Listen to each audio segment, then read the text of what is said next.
Debo informarles que el tema que vamos a considerar es de suma importancia.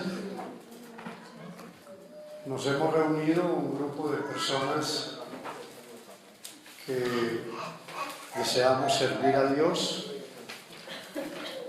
que queremos hacerlo con eficacia, y hemos seleccionado el tema los llamados de Dios.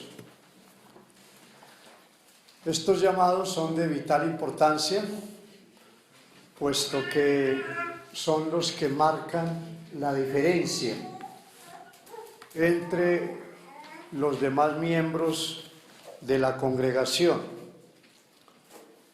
Así que conviene que lo veamos en su real dimensión, que lo valoremos y en alguna medida hagamos un test. Los llamados son 7. Bueno, al menos los principales, 7 llamados. Si podemos tener siquiera 4 de esos 7, eso significaría que pasamos la prueba. Pero si son menos de 4, estaríamos muy cortos, estaríamos débiles. Así que cada uno hace un cuadro comparativo con cada llamamiento y luego hace su propia evaluación. En realidad no es algo técnico o de nivel académico, pero que sería importante, por lo menos desde el punto de vista espiritual, para que sepamos hasta dónde hemos avanzado, cuáles son nuestras fortalezas, nuestras debilidades en este campo. El llamado número 1, el arrepentimiento. Este llamado se considera universal. Decimos universal porque es igual para todo el mundo. Sabemos que actualmente sobre el planeta habemos un promedio de 7.500 millones de habitantes. Pues para esos 7.500 millones es el mismo llamamiento. Van a ir anotando algunas referencias bíblicas que luego les van a ser muy útiles. Tenemos Hechos capítulo 17, podemos mirar desde el verso 30. Pero Dios, habiendo pasado por alto los tiempos de esta ignorancia, ahora manda a todos los hombres en todo lugar que se arrepientan, por cuanto ha establecido un día en el cual juzgará al mundo con justicia, por aquel varón a quien designó, dando fe a todos con haberle levantado de los muertos. Así que este llamado, el cual es anunciado por Pablo en la ciudad de Atenas, tiene cobertura mundial. Es el primer paso para entrar en el ambiente espiritual, para iniciar la carrera cristiana. ¿Qué significa arrepentirse? Arrepentirse es dar media vuelta y tomar el camino de regreso. Vamos en un camino equivocado, estamos errando al blanco, porque precisamente la palabra pecado significa errar al blanco. Eso es sinónimo de transgresión, desobediencia. Arrepentirse es dejar el camino equivocado, darse media vuelta y tomar el camino acertado, es decir, el camino de Dios. Este camino no todos quieren tomarlo.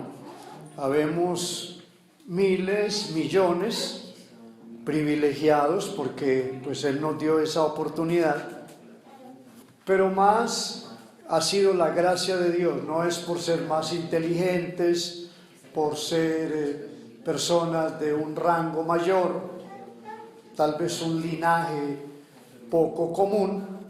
No, sencillamente el Señor tuvo misericordia de nosotros.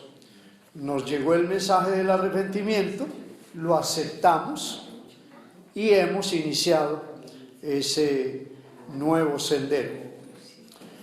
No solamente está esta porción, hay muchas, por ejemplo, Hechos 3:19, arrepentidos y convertidos para que sean borrados vuestros pecados y vengan de la presencia del Señor tiempos de refrigerio.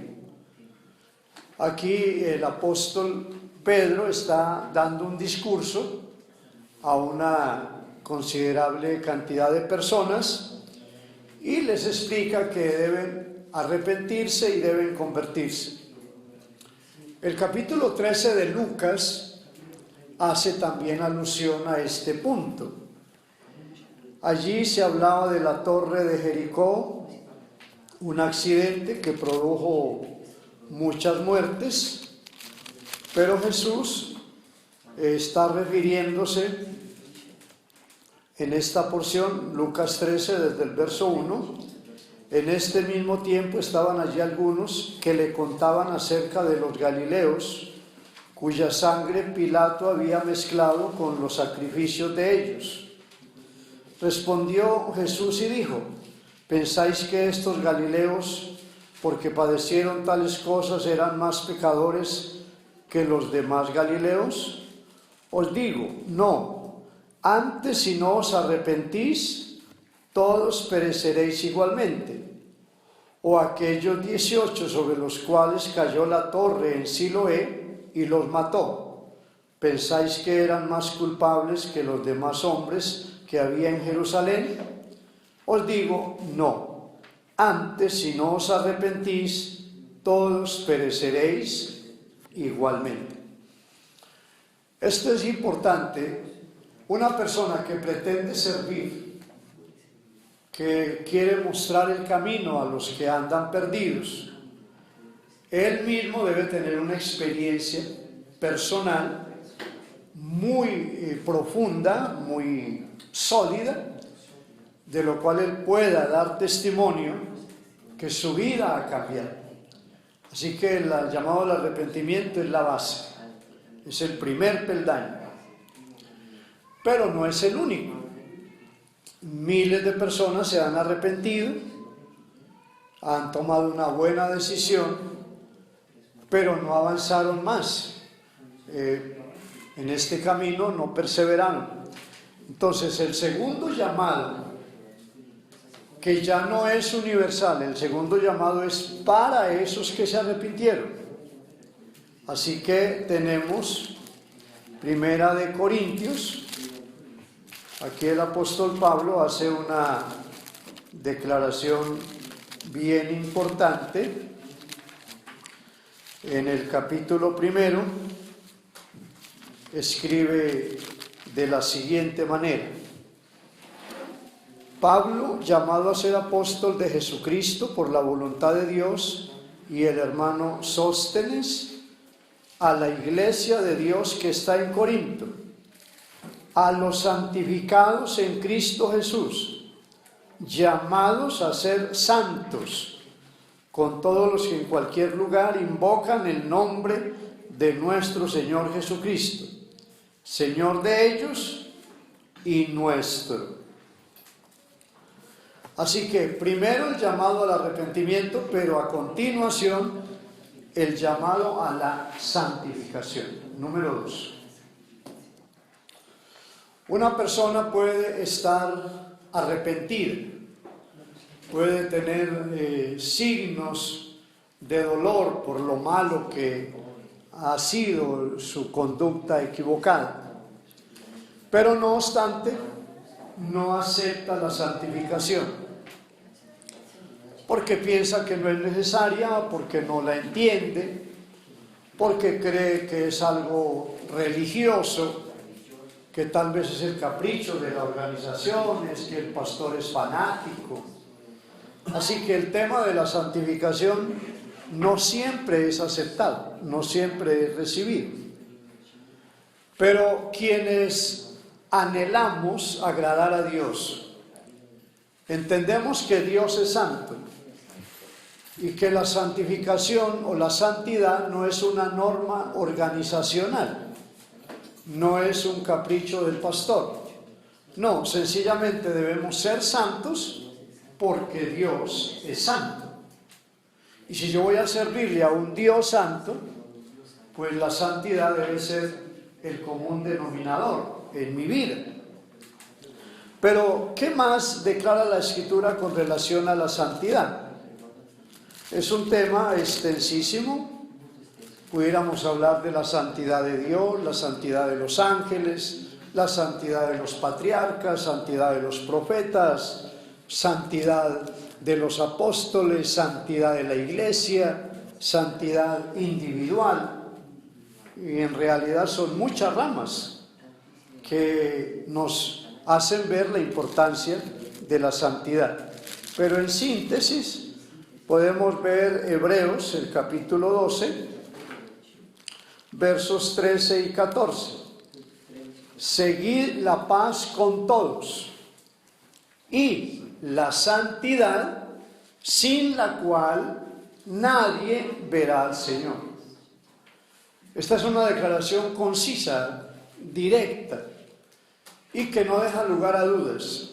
No es que la santidad sea necesaria, más bien diríamos la santidad es indispensable.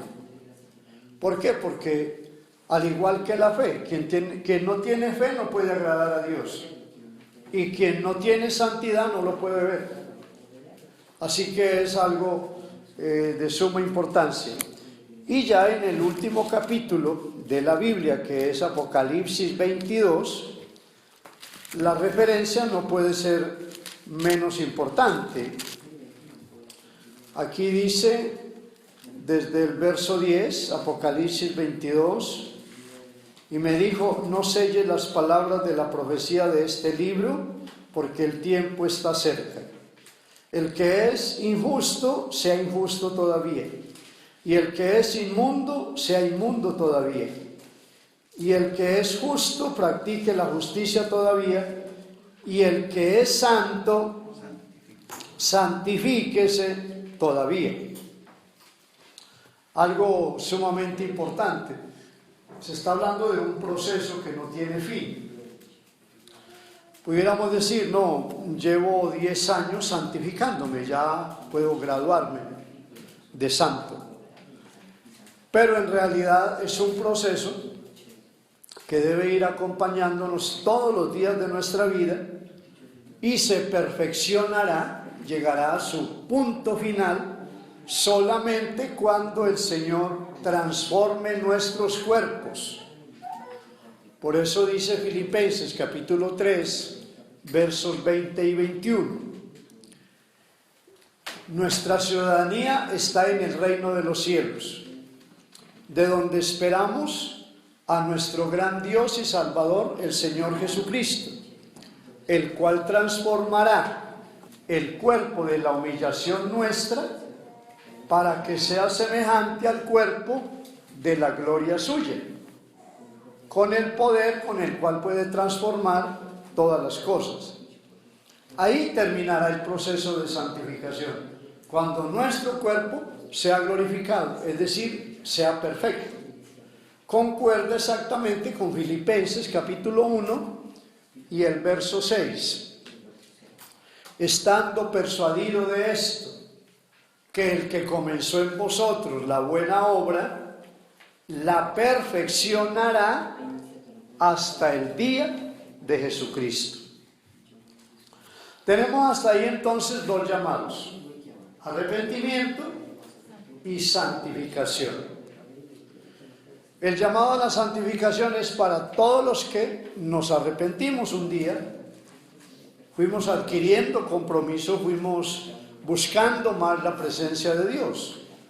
No nos conformamos solamente con una religión, no nos conformamos con una liturgia, no nos conformamos con tener una familia que nos acogió, nos recibió, y que ya era bastante, sino que ahora entramos en un proceso de santificación, es decir, separación, dedicación, consagración. ¿Qué es lo que establece la diferencia entre ser santo y no ser santo? A ver, pensemos que todo el mundo es pecador. Pecadores son quienes no han oído el Evangelio y pecadores quienes lo hemos oído. La diferencia entre unos y otros es que ellos no se han arrepentido, nosotros sí nos arrepentimos. Con la santificación ocurre lo mismo. Ejemplo, se cortaron muchos árboles de madera de acacia. Con esa madera se hicieron los muebles del santuario en el desierto. Allá quedó una buena cantidad de árboles que no fueron cortados, quedó el bosque todavía. Pero los que se cortaron y se trajeron acá para hacer columnas, para cortar las tablas, para las barras, todo lo que se hizo de madera, en el momento en que se dedicó ese santuario a Dios, dicha madera fue santa. ¿Por qué fue santa? Porque era parte del santuario. El bosque no fue santo, porque no fue cortado ni fue separado para ese oficio. Lo mismo hablaríamos del bronce, la plata, el oro, las cortinas de pieles. Como fueron traídas acá al santuario, se santificaron, porque la gloria de Dios descendió sobre el santuario. Y nosotros somos como la demás gente. Nos alimentamos, trabajamos, dormimos, tenemos a veces una enfermedad, sufrimos problemas, somos humanos como todos los demás. La gran diferencia es que nosotros fuimos separados para Dios. ¿Por qué se le ocurrió a Dios precisamente con nosotros? Él es soberano y creo que ninguno estaría en capacidad de explicar por qué me escogió a mí y no a mi tío, y no a mi sobrino, no a mi compañero de estudio. Es lo que pudiéramos llamar una extraña elección. Pero a Él le plació separarnos y llamarnos acá para que seamos parte de su pueblo. Algo por lo cual debemos estar muy agradecidos. Entonces viene el tercer llamado. Llamado al servicio. El servicio es polifacético, es decir, tiene cantidad de aplicaciones, muchas formas. Pero aquí se reduce el radio de acción. Vamos a tomar el Salmo 101 y el verso 6. Mis ojos pondré en los fieles de la tierra, para que estén conmigo. El que ande en el camino de la perfección, éste me servirá. ¿Cómo se reduce el radio de acción? Comenzamos con un llamado universal, luego un llamado a los arrepentidos y ahora un llamado a los santos. Y de entre todos los santos, un llamado a los fieles. Mis ojos pondré en los fieles de la tierra. Amén. Hay mucha gente arrepentida, hay mucha gente santificada, pero no es fiel. Tienen vidas dobles, hay de pronto solo apariencias, y esto pues hace débil, prácticamente nos da una figura incierta, y más si se requiere para un oficio como es el de servir a Dios. Pudiéramos ver varias facetas de lo que es el servicio. Los levitas sirvieron armando y desarmando el santuario, trayendo la oveja y sacrificándola en la presencia de Dios. Estaban las señoras que tejieron las cortinas. Era una artesanía. Había los que preparaban las tintas para teñir las pieles que luego servirían de cobertura. Había quienes buscaban cochinillas, pequeñas criaturas del mar, las cuales se utilizaban para disecarlas sobre las piedras, luego molerlas y preparar el incienso. Eran oficios a veces aparentemente tan pequeños, pero todo ese conjunto de actividades era el servicio a Dios. En nuestros días es semejante. Hay una persona que abre el auditorio, tiene las llaves. Hay otros que hacen la limpieza. Hay quienes ponen en orden las sillas. Otros preparan alimentos. Pero hay quienes venimos al escenario principal, estamos delante del público y predicamos la palabra de Dios. Todos sirviendo con un solo objetivo: que el nombre del Señor sea glorificado. El deseo de servir es algo que debe acompañar a toda persona. Sería extraño a alguien que no quiere servir en nada, que su actitud es como de adorno dentro de una comunidad.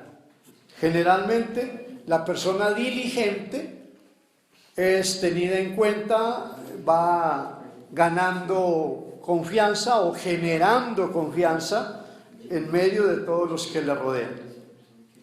Así que, arrepentidos, santificados y útiles al servicio, ya estamos preparándonos para el cuarto llamado.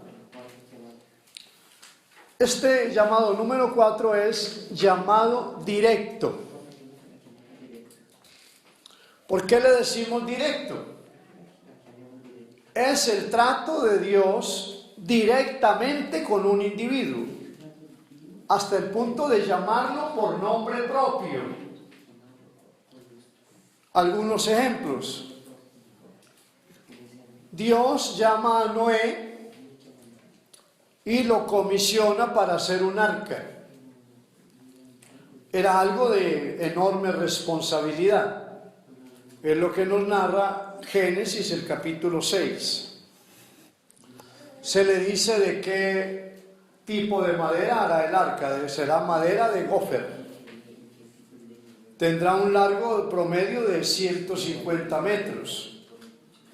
Tendrá altura promedio 30 metros. Ancho unos 10 metros. Una sola puerta de entrada. Una ventana en lo alto. Incluso uno se pregunta cómo una figura tan colosal, de tales dimensiones, tendrá una sola puerta. Pero cuando entendemos la simbología y que esa arca es una figura de Cristo, el Salvador, en el tiempo actual, logramos entenderlo con facilidad, porque Jesús dijo: yo soy la puerta, y el que por mí entrare será salvo. En ese tiempo la puerta estaba en el arca, era la única opción. Quien no entró por ella se perdió. Pero vienen las recomendaciones menudas. Calafatearás el arca por dentro y por fuera. ¿Y por qué debía hacerse eso? Por razones de seguridad, porque podía haber una filtración de agua. Eso nos da a entender que este llamado directo de parte de Dios está lleno de detalles para impedir el fracaso, para impedir que haya una catástrofe, no solamente con quien anuncia la palabra, sino con quienes suben a su barco. Noé significa descanso, alivio, es un hombre de paz. Ese es el predicador, ese es el servidor. alguien que trae descanso, alguien que trae alivio, alguien que consuela, que sabe edificar, que sabe exhortar. Es el nuevo Noé. Así que preparémonos para ser Noé. Y vamos a calafatear muy bien el arca, porque no podemos poner en riesgo a nuestros seguidores. Llamado directo. Asimismo ocurre con Moisés. Él viene de Madián, está apacentando las ovejas de su suegro Jetro. De repente, allá en el desierto, él mira que una zarza está ardiendo. De pronto era un fenómeno común debido a la alta temperatura, a veces más de 50 grados. El solo roce de leños o piedras unas contra otras podía desatar un incendio.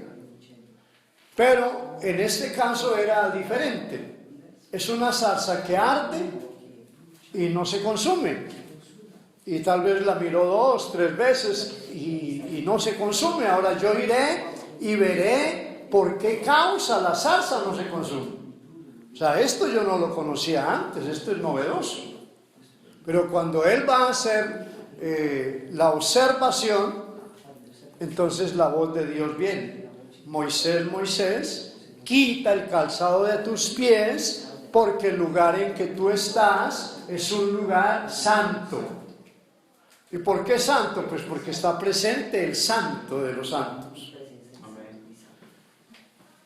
Esto deberíamos tenerlo en cuenta. A veces pasamos desapercibidos, pero el hecho de querer acercarse, curiosear, examinar por qué ocurre algo, es oportunidad para que Dios haga un llamado. Debemos aprender que no todo es tan común. Que alguien se salva, que alguien recibe el Espíritu Santo, que alguien se bautiza, que vino una persona nueva a la reunión, y nos llenamos de cosas comunes, aparentemente, pero deberíamos observar por qué esa persona vino en realidad. Y cómo es posible que ahora está diciendo que el Señor lo sanó de una enfermedad. Y cómo que se reconcilió esposo y esposa. Y cómo a la próxima reunión trajo a su hijo mayor. Hay algo está sucediendo. Hay un fuego ahí que está actuando, está obrando. La mayoría de fracasos obedece a que simplificamos la obra de Dios. Se nos vuelve algo corriente. Ah, sí, se arrepintieron 20. Creo que se van a bautizar 10 la próxima semana. Me parece que hubo unos milagros. Algo de rutina. No.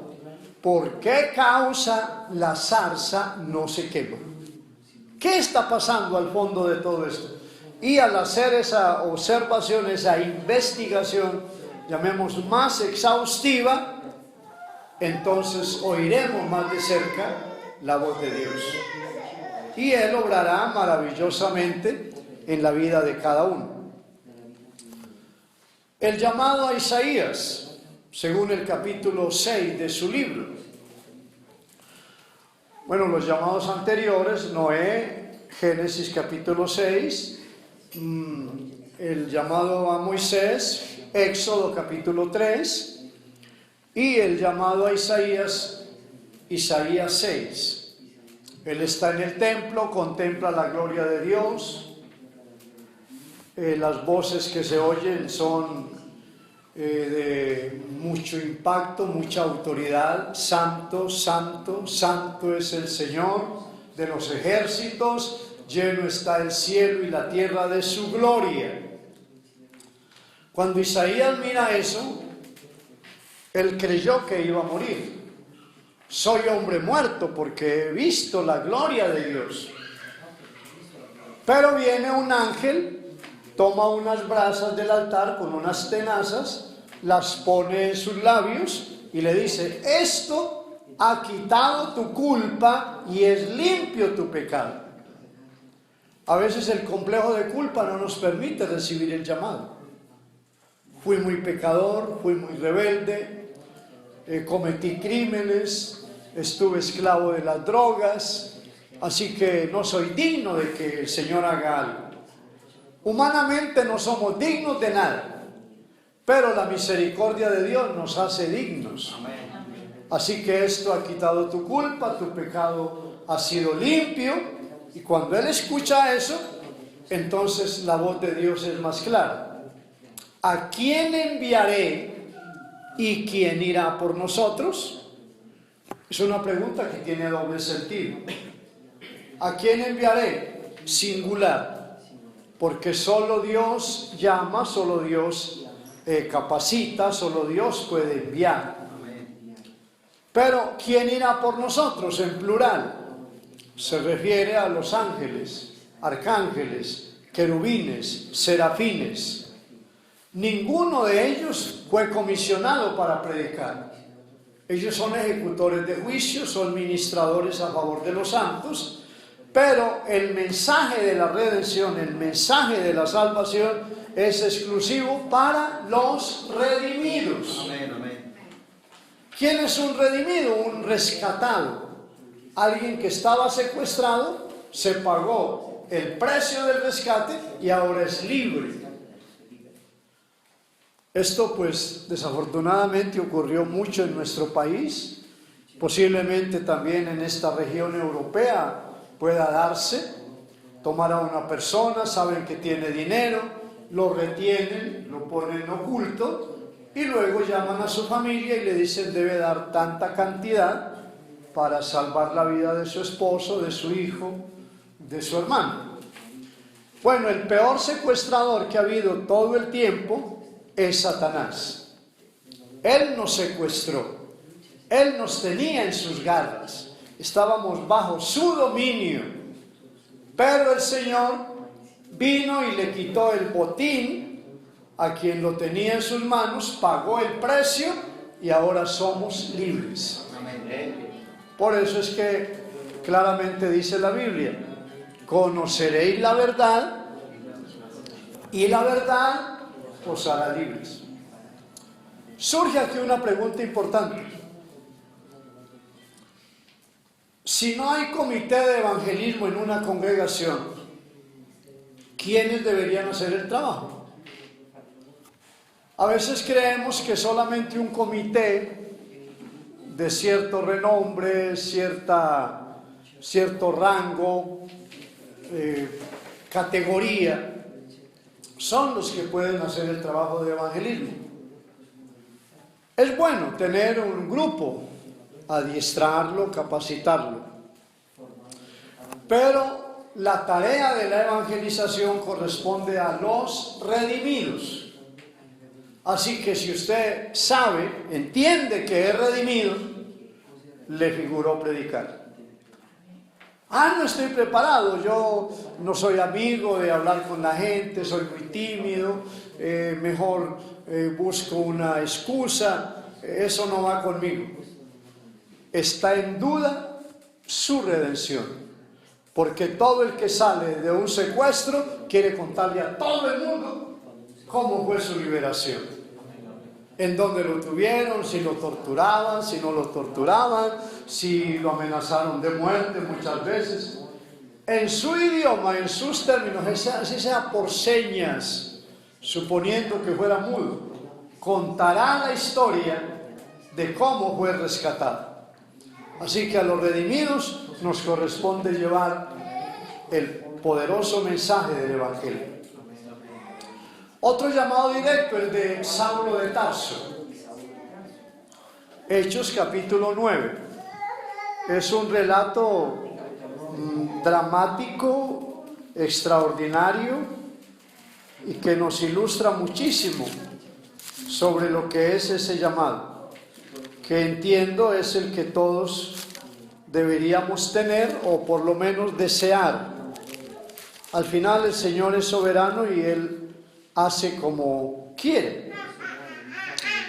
Dice así Hechos capítulo 9: Saulo, respirando aún amenazas y muerte contra los discípulos del Señor, vino al sumo sacerdote y le pidió cartas para las sinagogas de Damasco, a fin de que si hallase algunos hombres o mujeres de este camino, los trajese presos a Jerusalén.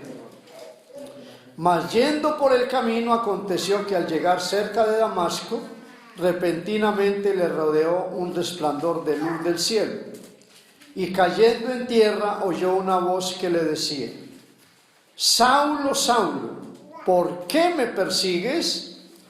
Él le dijo: ¿quién eres, Señor? Y le dijo: yo soy Jesús, a quien tú persigues. Dura cosa te es dar coces contra el aguijón. Noten lo que ahora ocurre con Saulo de Tarso, el soberbio, el rebelde, el perseguidor. Dice, él temblando y temeroso, dijo: Señor, ¿qué quieres que yo haga? Y el Señor le dijo: levántate y entra en la ciudad, y se te dirá lo que debes hacer. Insistimos, este es llamado directo. ¿Quién es Saulo? Está bien que es un sabio, es un rabino, conoce las escrituras, es de la tribu de Benjamín, hebreo de hebreos, es un gran caballero de la élite religiosa de Jerusalén, pero es un perseguidor, es un pecador como los demás. Es más, cuando apedreaban a Esteban, él fue el que cuidó las ropas de quienes lo estaban lapidando. Pero el Señor es soberano, Él domina todas las cosas y simplemente dice: quiero que Saulo sea mi servidor y lo quiero como apóstol. Y el resto de la historia lo podemos ver en todo el libro de los Hechos de los Apóstoles. El hombre más destacado en el ministerio, evangeliza 3 continentes, Asia, África y Europa, lleva el mensaje de la palabra en corto tiempo, sufre todas las persecuciones, la cárcel, la oposición en los máximos niveles, pero él concluye con palabras simples o sencillas: para mí el vivir es Cristo y el morir es ganancia.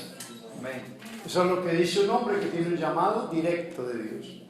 Con Cristo estoy juntamente crucificado. Ya no vivo yo, sino que Cristo vive en mí. Amén, amén. Y lo que ahora vivo en la carne, lo vivo en la fe del Hijo de Dios, el cual me amó y se entregó a sí mismo por mí.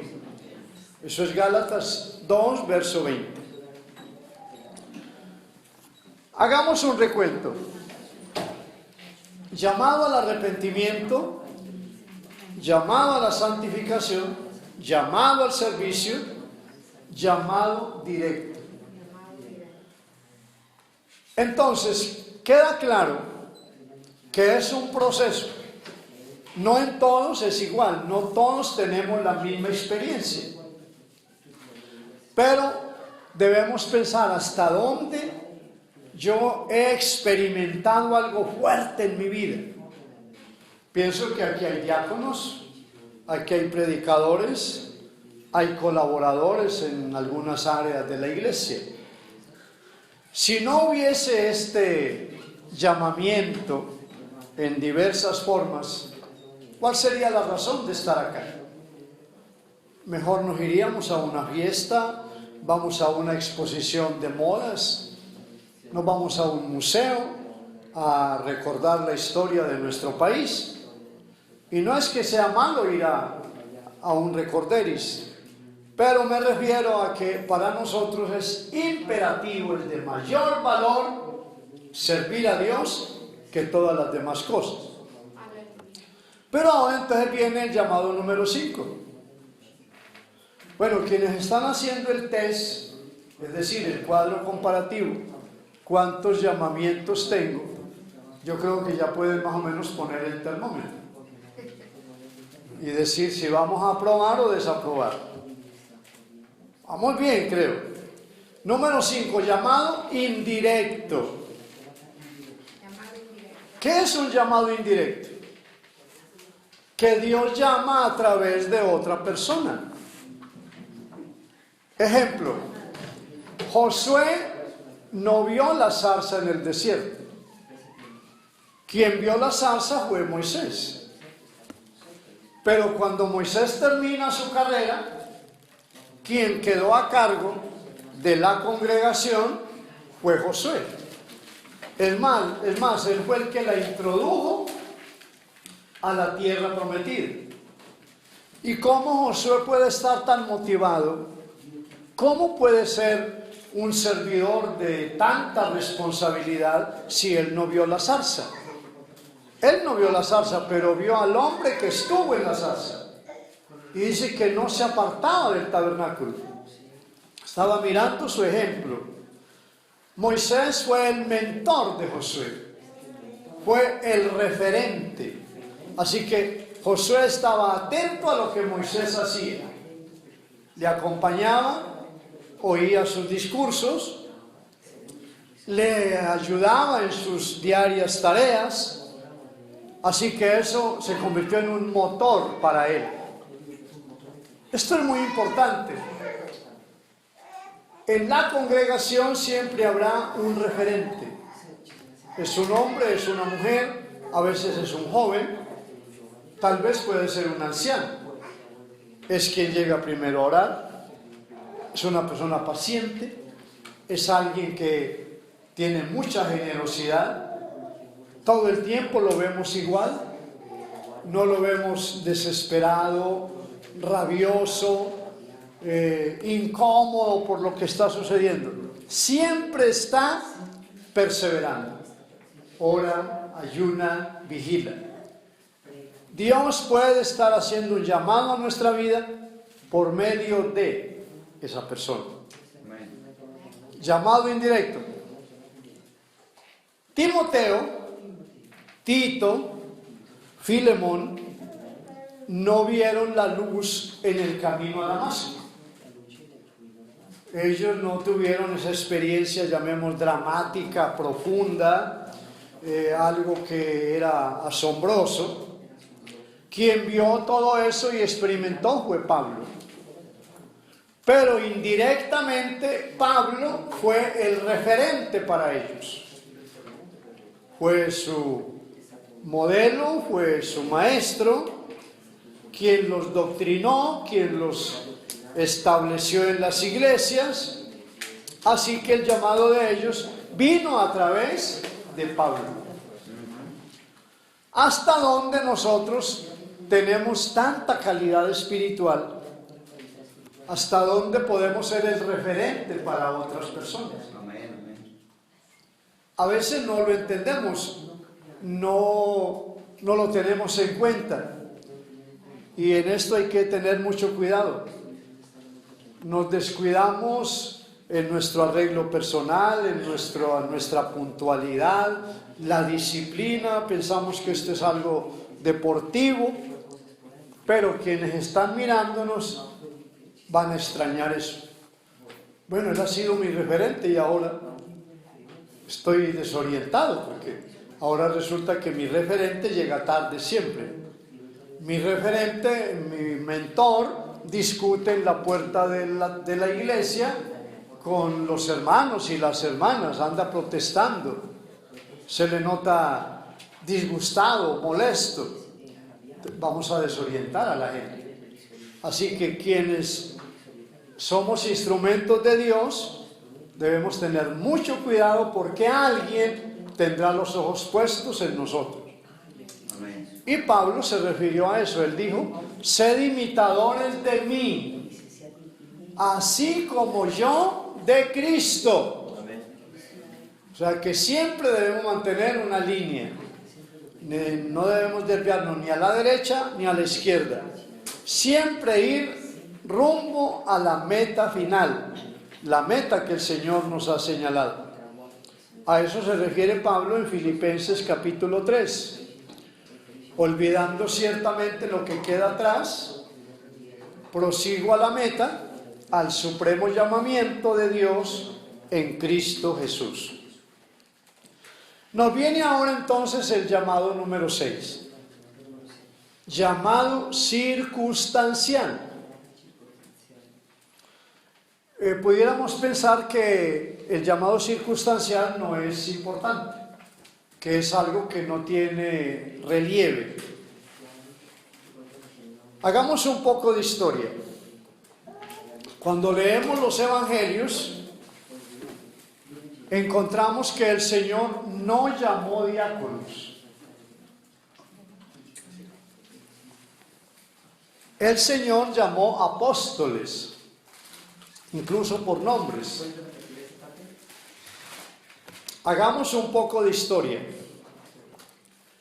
En los evangelios no hay registro que el Señor hubiese llamado diáconos, llamado ujieres, ayudantes. No, los evangelios narran que Jesús llamó apóstoles, incluso los llamó por nombres. Cada uno tenía diversos oficios, unos eran pescadores, otro estaba cobrando los impuestos, y logró tener los 12 apóstoles. Les dio instrucciones durante más de 3 años. Ya cuando se despedía, según la narración del capítulo 1 de Hechos, hubo un seminario intensivo, 40 días de clase. Ya se iba, así que debía dejarles toda la herramienta, toda la información. Y solo en el capítulo 6 de Hechos de los Apóstoles aparece la figura de diáconos. ¿Pero por qué? Por una circunstancia. Había crecido el número de creyentes, había viudas, huérfanos, personas necesitadas, necesitaban comida, necesitaban vestuario.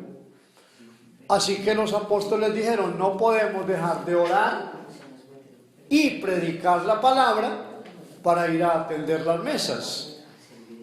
Entonces escogieron a 7 hombres, a Esteban, a Nicanor, a Felipe, a Prócoro. A esos 7 los trajeron al frente, consultaron con la congregación, estuvieron de acuerdo, oraron por ellos y fueron los diáconos en la congregación. La palabra diácono quiere servidor de un servidor. Significa servir a alguien que sirve. Es una cadena. Los apóstoles eran servidores, pero ahora tenían 7 que también les servían a ellos. Es una cadena que se va reproduciendo con el tiempo. Lo mismo que Pablo enseñaba, que debían buscar hombres idóneos para enseñarles cómo enseñar a otros. Eso es el servicio o la responsabilidad en consecuencia o como resultado. ¿Qué hicieron aquellos hombres? Lo que se les encomendó. Repartieron comida, repartieron vestidos, tal vez había alguna ofrenda para compartir. Pero no fue lo único que hicieron. Esteban se destacó por ser un gran predicador. Lo mismo Felipe llegó a ser un gran predicador. O sea, su trabajo no se quedó solo en la parte secular, en lo, llamemos alimentos, lo perecedero, no, también se proyectó al ministerio. Pero fue una circunstancia lo que originó ese servicio o ese llamado. Ocurre en nuestros días. El pastor debió salir de viaje, algo urgente, y no pudo estar en la reunión general de la iglesia. Así que uno de los diáconos es llamado y se le avisa con urgencia, por favor, si usted se puede preparar para traer el sermón, porque el pastor debió viajar. Algunos se incomodan y dicen, ¿y cómo? ¿Me van a llamar a este trabajo solo porque él se va de viaje? ¿Por qué no me nombran a mí de asistente de una vez? ¿Por qué no me dan un cargo de más rango? Así que a mí me llaman solamente de relleno, solamente de reemplazo. Pero es la circunstancia. que en lugar de molestarnos debería traernos bendición. ¿Por qué? Porque es mi oportunidad. Lo mismo ocurre con la escuela dominical, con la reunión de caballeros, la reunión de jóvenes. Hay que llamar a alguien a última hora porque el encargado no está. Se enfermó, hubo un problema en su familia, en su trabajo, y la circunstancia obligó a cambiar el plan. A muchos no les gusta, porque consideran que ellos entonces son llamados solamente porque no hay otra opción. Es decir, me llamaron a mí porque no había nadie más. Pero gracias a Dios por esa circunstancia, porque seguro nos va a hacer crecer. Tal vez nunca habíamos preparado un buen sermón, pero ese día nos tocó hacerlo. Tal vez no habíamos ensayado un canto, pero como no estaba el ministro de alabanza, hubo que salir y hacer algo, no de Pavarotti, pero por ahí cercano. Sencillamente las circunstancias son oportunidades que Dios mismo las permite para que dejemos de estar sentados en una silla sirviendo solo de adorno, cuando podemos ser muy útiles para la honra y la gloria del Señor. Así que bienvenidas las circunstancias. Aprovechémoslas al máximo. Número 7. Bueno, ahora tal vez algunos orarán para que alguien se enferme. Para que alguien viaje. Que haya ausencias temporales, y si las hay definitivas, aleluya. Llamado número 7 es el llamado de última hora.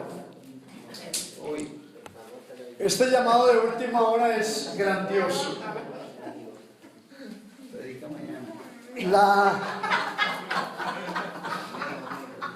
La porción bíblica es Mateo capítulo 20. Hay una narración allí, una parábola muy hermosa. Dice que el reino de los cielos es semejante. Me gusta esa introducción. El reino de los cielos, o el reino de Dios. O sea, se trata de algo grande. A un hombre que contrató obreros para su viña. Hubo 5 contratos. Primer grupo a las 6 de la mañana. Fueron los primeros que llegaron. Segundo grupo a las 9 de la mañana. Tercero a las 12 del día. Cuarto grupo a las 3 de la tarde. Y el quinto grupo a la hora 11, es decir, a las 5 de la tarde. Uno pudiera pensar que contratar obreros por la mañana es muy sabio y es muy oportuno. 9 de la mañana, bueno, de pronto no parece tan sabio, pero si la cosecha es grande, el trabajo aumentó, justifica obreros a las 9. Pero hay un grupo que llega a las 12 del día, es apenas la mitad del tiempo, pero aún así contrató un buen grupo para esa hora. 3 de la tarde, ya el día está muy fraccionado, pero bueno, aceptemos, son 3 horas, buen trabajo, hay mucha uva todavía por recoger, es algo legal, es decir, lógico. Pero ya parece absurdo, definitivamente parece absurdo, cuando a las 5 de la tarde, la última hora, dice que se fue a la plaza y allí encontró un poco de gente desocupada. Y les pregunta, ¿qué hacéis aquí todo el día desocupados? Y ellos dijeron, es que nadie nos ha contratado. Ah, bueno, entonces vengan también a mi viña y yo les pagaré lo que sea justo. Cuando miramos eso desde el punto de vista humano, no tiene sentido. No, si ya no hubo suficiente personal a las 5 de la tarde, terminemos o no, pero ya no vamos a contratar a más nadie. Por una sola hora no justifica. Y dice, les pagaré lo que sea justo. El trato fue de 1 denario al día. Ese era el salario. de un obrero, un denario. Y cuando terminó el trabajo, cuando llegó la noche, los primeros llamados a recibir el salario fueron los de la última hora. Y les dio un denario a cada uno y se fueron a su casa. Pero los que habían venido por la mañana y a las 9 y tal vez a las 12, ellos se molestaron mucho. ¿Cómo es que nosotros hemos tenido toda la fatiga, todo el trabajo del día, el viento, el sol, tal vez la lluvia, y ocurre que les pagan lo mismo a estos que solamente trabajaron una hora? Así que el Señor les dice: y no es lícito hacer con lo mío lo que yo quiera. Dicho de otra manera, ¿tienen envidia? Porque yo soy bueno, yo hago conmigo lo que quiera. Está mostrando soberanía, mostrando autoridad. Pero aquí hay algo más profundo. Este día no es de 12 horas. La parábola muestra un día dispensacional. Porque si se trata del reino, el reino no se mide por horas, ni en el día ni en la noche. Estamos hablando del día de la gracia. Eso lo encuentra en San Juan 9, verso 4. Me es necesario hacer las obras del que me envió, entre tanto que el día dura. La noche viene cuando nadie puede trabajar. ¿A qué se refería el Señor? A ese día de la predicación de la palabra, ese día de la gracia, ese día de la misericordia, a lo cual se refiere también David. Este es el día que ha hecho el Señor, nos gozaremos y alegraremos en él. Si lo hacemos en la dimensión de las dispensaciones, tiene otro sentido más profundo. ¿Qué es una dispensación? Es un tiempo en el que Dios habla al hombre, en el que Dios dispensa su gracia. Entonces, hay una división dispensacional. La número 1 es la inocencia, número 2, la conciencia, número 3, el gobierno humano, número 4, la promesa hecha a Abraham, número 5, la ley, que viene desde el Sinaí y llegará hasta el Calvario, todo lo que tiene que ver con la ley de Moisés.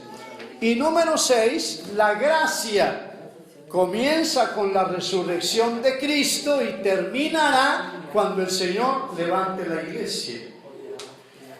La número 7 es la dispensación del reino, que será 1000 años, que el Señor reinará sobre el mundo.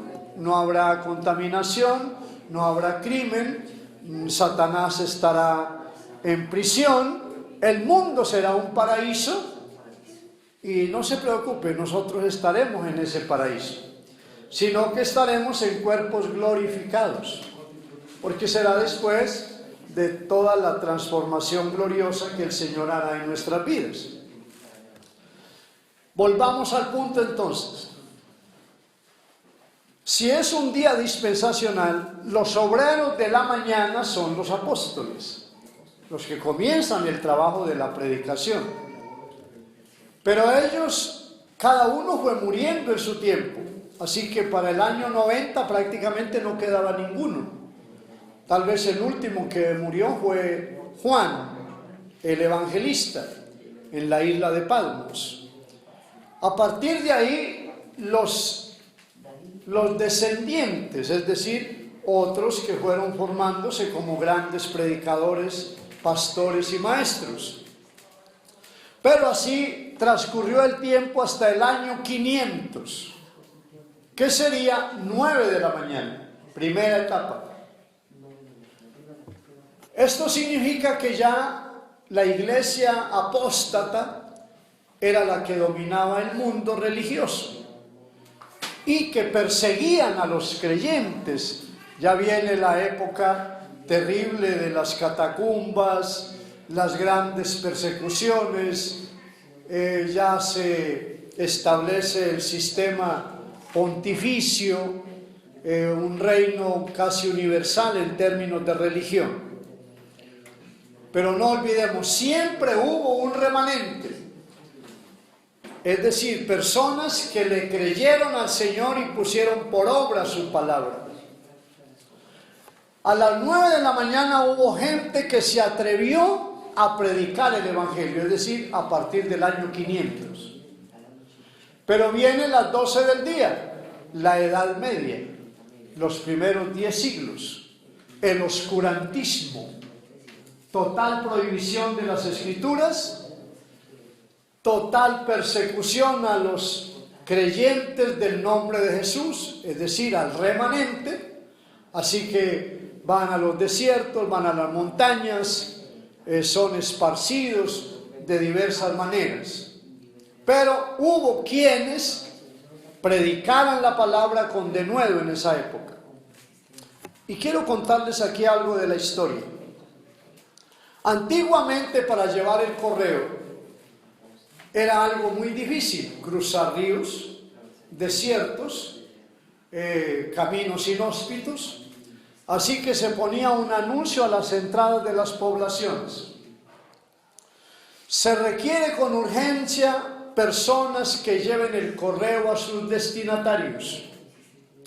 Algunas de las cualidades que deben tener: no tener temor a perder su familia, su esposa o sus hijos, a quedar sin amigos, a enfrentar serpientes en el desierto, a enfrentar fieras en los ríos, tal vez morir por inanición o morir de sed en los largos caminos. Con semejante aviso clasificado, pocas personas van a presentarse a tomar el empleo.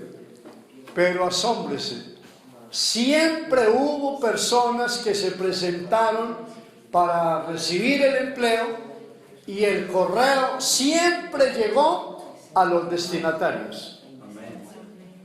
¿Qué nos enseña eso? Tenemos el más grande correo, el más grande mensaje. En ese tiempo eran los correos de los reyes, los correos de las personas religiosas. Este es el correo del cielo, las buenas nuevas del Evangelio. Y hoy los anuncios están por todas partes.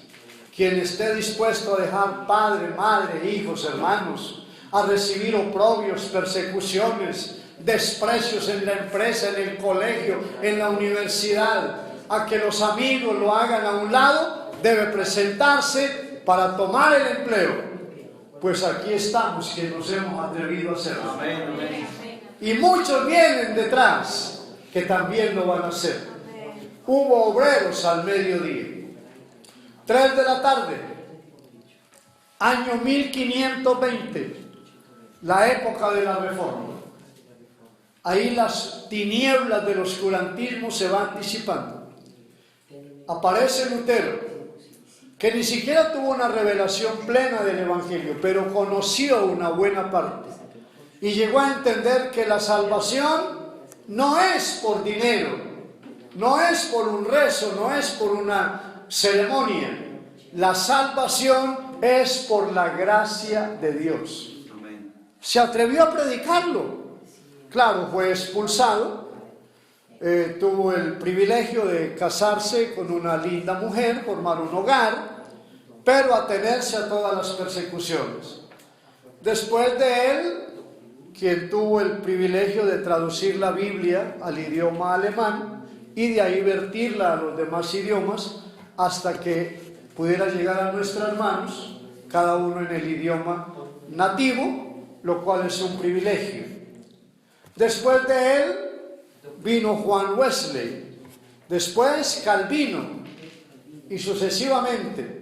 Ya para el siglo XVIII aparece Charles Spurgeon, el gran avivamiento en Londres, el tabernáculo, como así lo llamó él, donde reunía un domingo 14.000 personas. Hablar de eso a mediados del siglo XVIII es utópico, pero ocurría. De ahí va hasta Topeka, después viene Kansas, y de Kansas a 1902, entonces viene la calle Azusa. William Seymour, el gran promotor del avivamiento de esa época en Los Ángeles, y lo cual traería fuego a toda la nación estadounidense para que pasara a Canadá, pasara a México, pasara a Argentina a partir de los 1910, 1912. Esa es la hora 11, 5 de la tarde, última hora. ¿Qué significa? Que a nosotros entonces nos ha tocado el atardecer del Día de la Gracia. Y aquí estamos con un vivo deseo, con un fuego ardiendo en nuestra vida, porque recibimos el llamado al arrepentimiento, a la santificación, al servicio, el llamado directo, el llamado indirecto, el llamado circunstancial, y ahora tenemos el llamado de última hora. ¿Para qué? Para hacer lo que Dios ha ordenado. Recibiremos lo que sea justo. Los apóstoles recibirán lo justo. Los de el año 500 en adelante recibirán lo justo. Los de la Edad Media lo justo. Los de la Reforma, cada uno lo justo. Pero habrá igual para nosotros. Ahora entonces viene la gran pregunta. ¿Cuál de esos 7 llamamientos yo tengo? Les dije al comienzo, si tiene siquiera 4, pasa el examen. Arrepentimiento, pienso que sí. Santificación, bien. Servicio, ¿en qué nivel, en qué área? Pero creo que queremos servir. Y llamado directo o indirecto, de pronto los 2 o uno solo. La experiencia es individual, y el circunstancial creo que todos. En alguna medida, sí rabiosos, pero tuvimos que aceptar hacer algo un día. Y si no les ha ocurrido, los ponemos ahora mismo. Llamado circunstancial.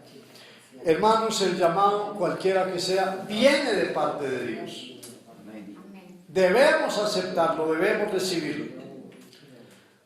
Así que podemos resumir hasta acá, entendiendo que si no hay llamamiento, cualquiera de los anunciados, no estamos preparados para hacer lo que Dios nos ordena.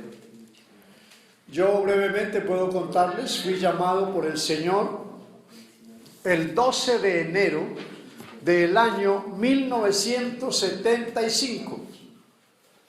Tan bellas figuras hay acá, en esa época no habían nacido, ¿verdad? Dios los bendiga, muy amables. Yo soy del siglo pasado, indudablemente. Pertenecía al comité de jóvenes, claro que sí, al comité de jóvenes del Antiguo Testamento.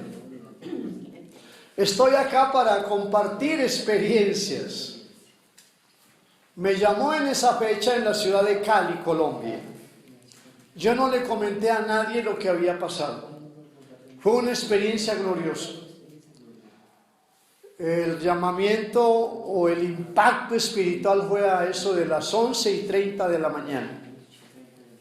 Yo caí de rodillas y no pude levantarme de ahí, en medio de quebranto, de lágrimas, de una gran convicción espiritual, hasta las 4 de la tarde.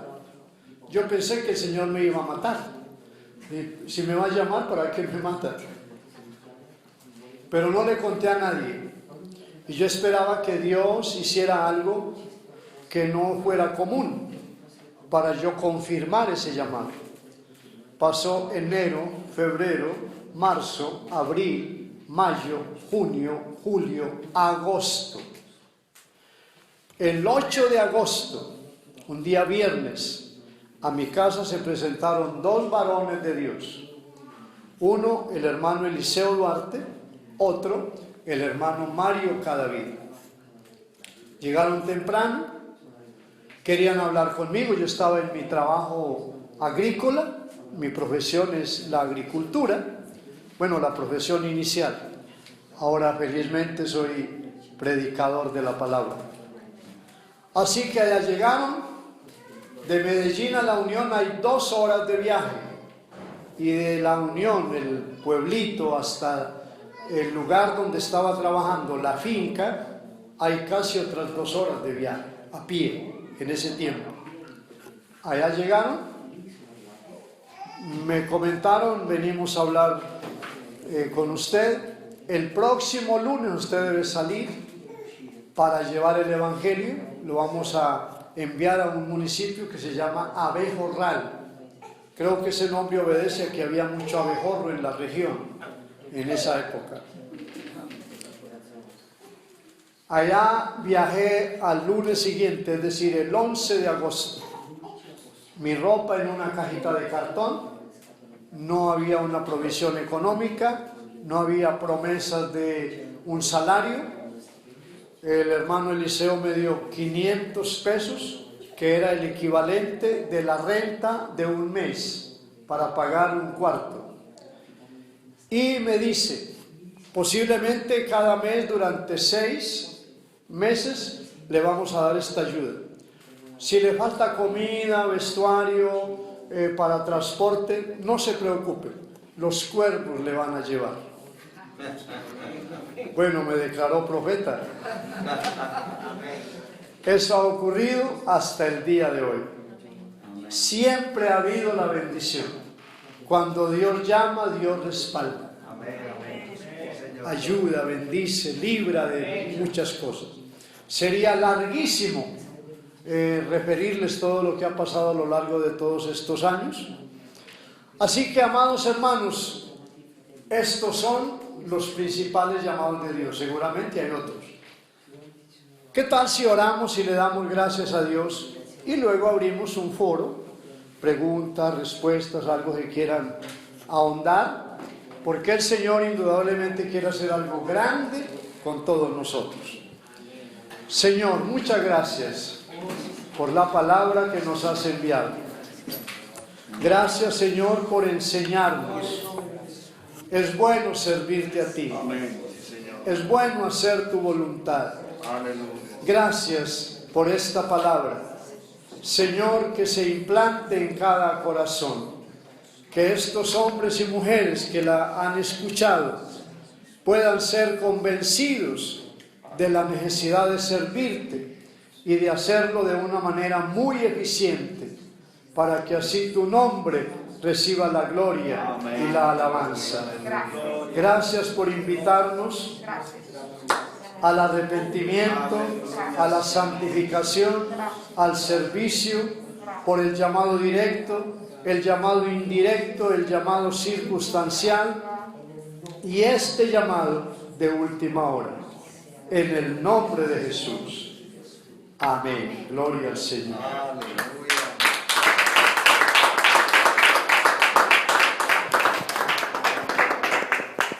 Amén. Bueno, gracias a Dios. Gracias, hermano.